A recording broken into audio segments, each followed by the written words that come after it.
Hey everyone, I'm out here in the garage today, and what we're going to be doing today is taking a look at my front brakes. Now, I've had the wheels off on this car several times, but I really have never taken a close look at the brakes, the rotors and the pads, to make sure they're in good shape. I think the last time the brake rotors and pads were changed was back in like 2015, but I don't brake very hard, and plus I do a lot of highway driving, so I suspect they're probably still in good shape. But we're going to take a look, take everything apart, lubricate everything up. So stay tuned.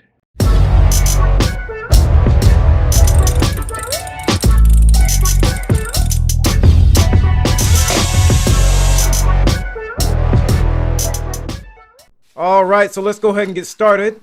So I have the front of the Acura RL on jack stands, and I'm removing the lug nuts with a 19mm deep socket. And check out the video I made on jacking up the front end of the RL if you're unsure.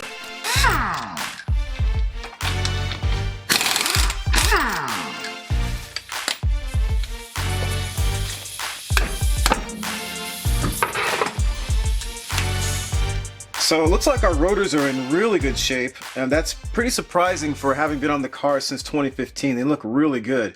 And actually these are the factory Acura rotors, by the way, so that's probably one reason why they've held up so well over time. They're really thick, as you can see right there. So yeah, that looks really good. Backside also looks about the same as the front side. Alright, so I'm going to go ahead and remove these two 10mm bolts, because what I want to do now is go ahead and swing the caliper up so I can take a look at the brake pads. So this brake line here is connected to this knuckle with those two 10mm, so I gotta take those off.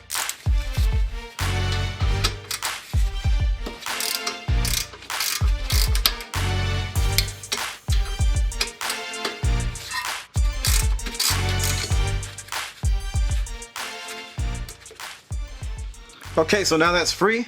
Alright, so I'm gonna go ahead and remove this bottom caliper bolt. So I need an adjustable wrench. And then also 14mm ratcheting wrench. Put that on here on the nut. And this over here on the bolt. Hold that in place and pull. There we go.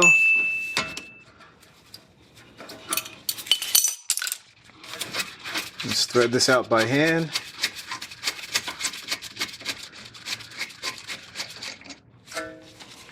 Alright, so now this can swing up. Alright, so I'm going to go ahead and pull the brake pads out now. Just simply grasp here. Pull them that way. And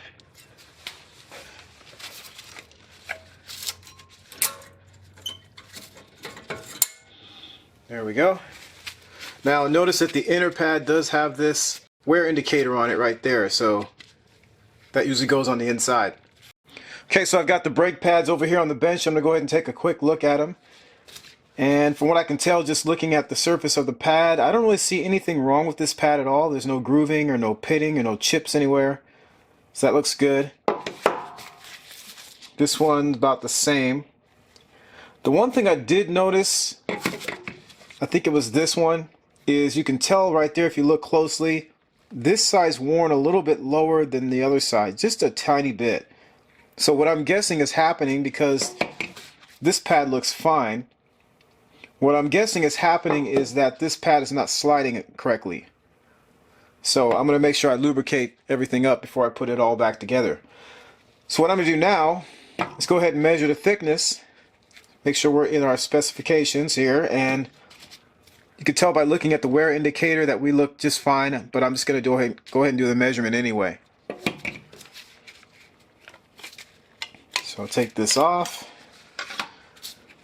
and I'll grab my digital calipers. Okay, I've got this closed. I'm going to go ahead and zero it out, and I'll open this up, put it on there. And that looks like about 12.56 millimeters. Now what we need to do is also subtract the backing plate. So I'm going to measure that separately. About right there. That looks like about 6.87 millimeters. We've got roughly around about 6 millimeters, 5.5, something like that, I believe, left over. So we're in good shape, I think, with our pads. The wear limit is 1.6 millimeters. So I'm going to assume the other one, because it's about the same, it's roughly in that same neighborhood, so we're in good shape. I'm not going to replace the pads at all at this time. Okay, so what we're going to do now is go ahead and take this top caliper bolt out. Now, we could take this whole thing out as an assembly and not remove this bolt and maybe put the other one back in and take the bracket off. There's two bolts behind here, so the bracket and the caliper would come off as one assembly. But for demonstration purposes, so you can see a little bit easier, I'm just going to actually remove this bolt first. So I'm going to put my adjustable wrench there, 14 millimeter. There we go.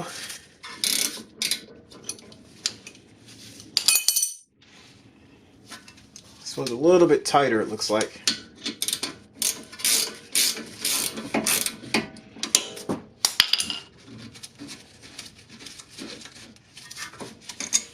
There we go. Alright, so I'm going to go ahead and pull this off. Got my bungee here, hanging off the upper control arm.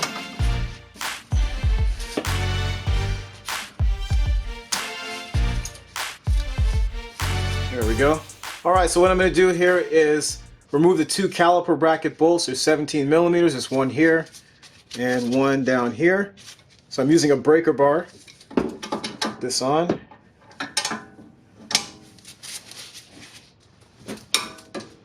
There's one loose.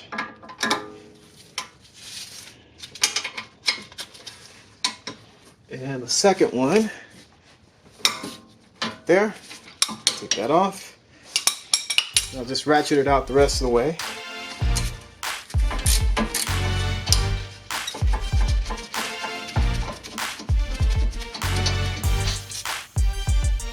One.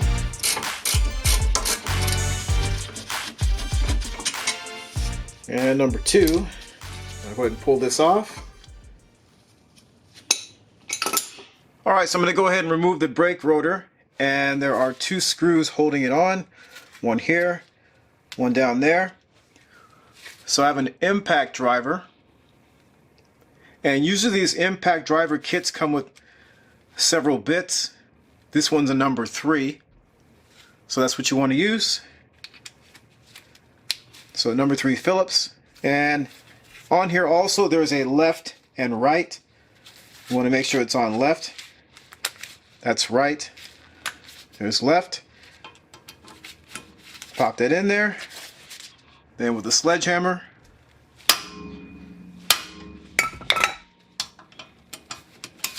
now that's loose. Do the same thing to this one. There we go. Now if your rotor doesn't come off quite as easily as mine, see this is loose already, then what you can do is put your lug nuts back on, your studs, then take a sledgehammer and hit right here. Kind of loosen up the corrosion behind it. So hopefully that'll work for you. Alright, so I've got the brake rotor here, and what I'm going to do is go ahead and measure the thickness of it. Now the standard thickness of these rotors is 27.9 to 28.1 millimeters, and the refinishing limit is 26 millimeters. So the refinishing limit basically means that if it's below 26 millimeters, you cannot have this turned on a lathe so that it's nice and smooth again. You'd have to actually replace the rotor. So what I'm going to do here, go ahead and take my calipers, and we'll put it on there. We're going to go ahead and zero this out first. And what you normally would do is measure in about 10 millimeters from the edge. Get the measurement, and you would do that at 8 different spots. I'm just going to do it at one spot here. I'll do it about right there. So it looks like we are at 20, looks like about 27.96. So that's pretty impressive that after almost 5 years we still have pretty good thickness on this rotor. So I really haven't noticed anything when I'm driving and I step on the brake pedal. It seems like it acts normally, so I'm not going to worry about any sort of run out issues or any warpage of the brake rotor. Alright, so let's take a look at the caliper bracket here, and I'm not seeing anything broken or any rust anywhere. These retainers look pretty good. So I'm not going to do anything with those. I'm not going to replace those at all. They look really good. And what I'm going to do now is go ahead and take the caliper slides out. Go ahead and hold down on the rubber boot and just pull that out slowly. And it's got a decent amount of lubricant in there. And typically, like I said in the G35X videos, it's best to use like a 3M silicone paste instead of using brake grease, because that can cause the boot to swell. That was what I got from an Eric the Car Guy video. But I've never really noticed any issues with swelling, so I may just go ahead and stick with the brake grease that's already in here. So what I'm going to do is just go ahead and clean this up with some brake cleaner, and then I'll just put everything back together. I started with a wire brush to knock off any heavy debris and corrosion. Then I sprayed the bracket with brake cleaner.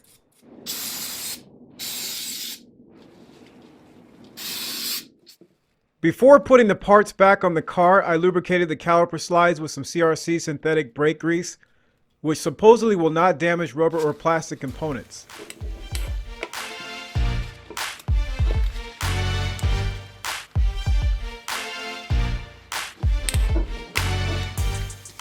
Alright, so I'm going to go ahead and clean off the wheel hub before I put the rotor back on. Just using a brush here, wire brush.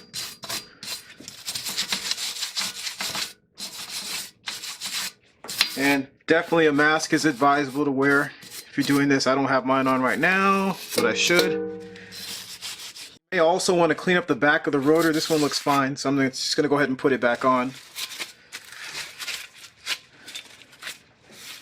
Make sure I line up these holes here with the holes right there.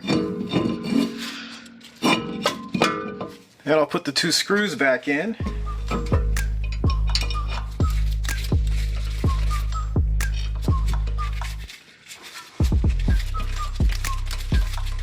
Then I've got this turned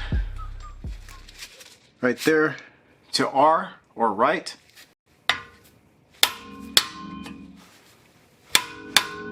Okay, so I'm going to go ahead and put the caliper bracket back on. So that goes right here.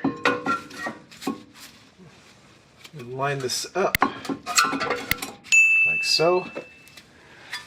And I'll take a little brush and clean this off a little bit.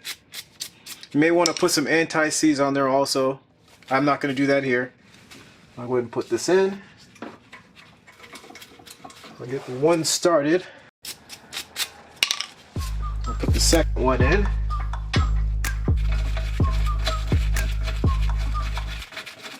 Okay, so the torque spec on these two bolts is 80 foot-pounds. I'm going to see if I can fit my torque wrench in here. I've got an extension on there. So I'm going to come kind of behind there. There's one.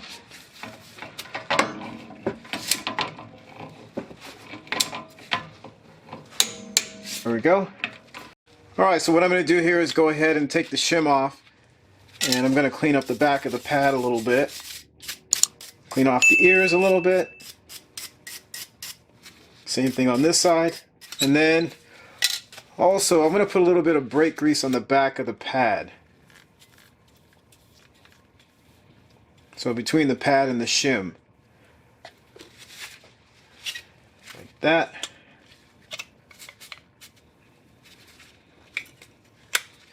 And then also I would put some brake grease on the ears of the pad, anywhere it's going to touch the retaining clip.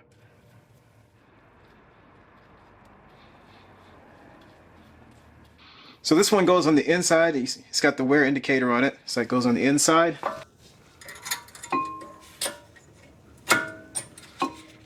Like that. Okay, so I'm going to do the same thing to the other pad that goes on the outside. Alright, second pad's going to go in now.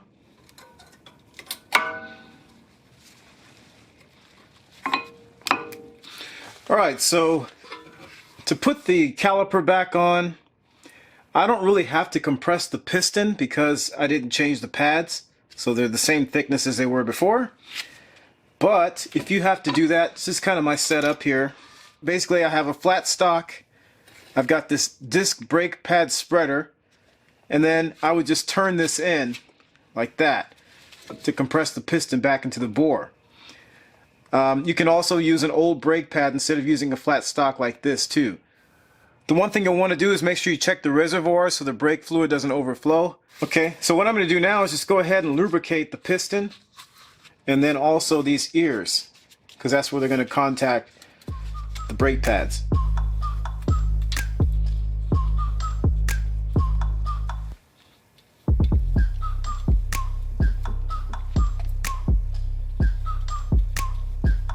Alright, go ahead and put this on.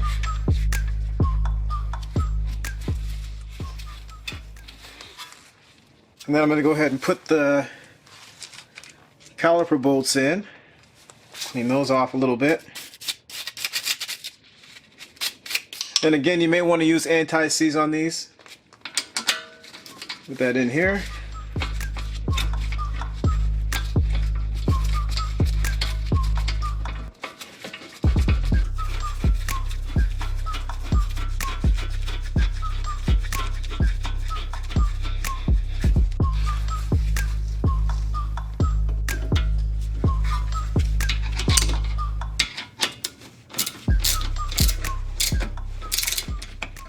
I'll torque that down in a second here.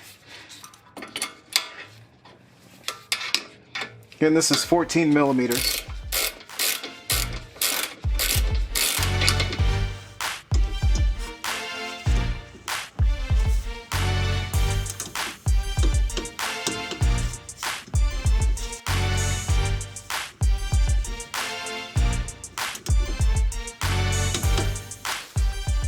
Okay, so I'm just going to put in these last two 10 millimeter bolts holding the brake line on, the knuckle.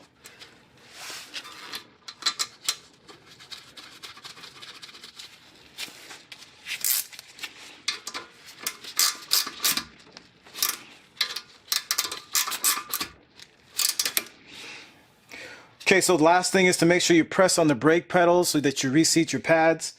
And then just put your wheel back on, tighten the lug nuts down to 80 foot-pounds, and that's pretty much it. Alright, so the 1999 Acura RL front brake job is done.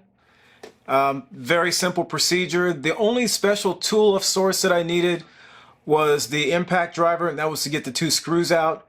I would definitely make sure you have one of those before you start this job. I would not try to do this job without having one of those on hand, because you don't want to strip those screws and then not be able to get the screws out. So definitely have one of those before you start this job.